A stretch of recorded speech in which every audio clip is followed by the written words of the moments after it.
শিক্ষার্থীদের হিফজ সম্পন্ন হওয়ায় আস-সুন্নাহ মডেল মাদ্রাসার উদ্যোগে বার্ষিক মাহফিল ও দস্তারবন্দি অনুষ্ঠান অনুষ্ঠিত হয়েছে।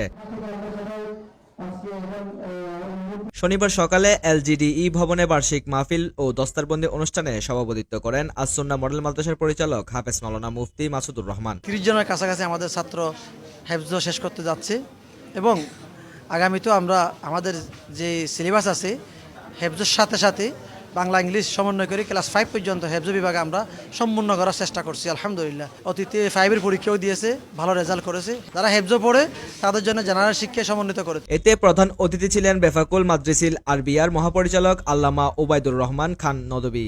তাদের ছাত্রদের কৃতিত্ব, পরিচালনার দক্ষতা এবং শিক্ষকদের পরিশ্রম এগুলির ফল আমরা দেখেছি।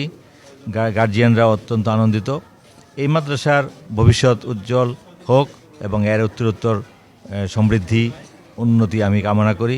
আস-সুন্নাহ মডেল মাদ্রাসার শিক্ষার্থীরা বার্ষিকী মাহফিল ও দস্তারবন্দি অনুষ্ঠানে গজল পরিবেশনা করেন। যতদিন আমার জীবন রবে তব পথে হবে পথ চলা, তোমার প্রেমে আমি গাইব গান, গাইব সুরের মালা।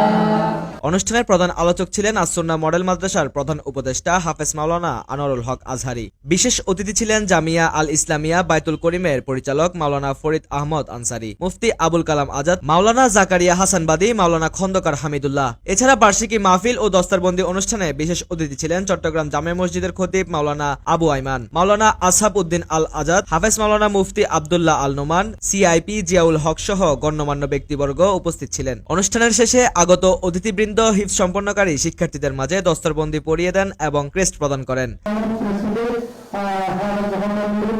আর আস-সুন্নাহ মডেল মাদ্রাসার পক্ষ থেকে অভিভাবকদের সম্মাননা প্রদান করেন প্রতিষ্ঠানটি। আমি অনুরোধ করব সকলের কাছে আপনার কোমলমতি শিশুগুলো আমাদের এই আস-সুন্নাহ মডেল মাদ্রাসায় ভর্তি করে গিয়ে আপনার আসন সুনিশ্চিত করার জন্য।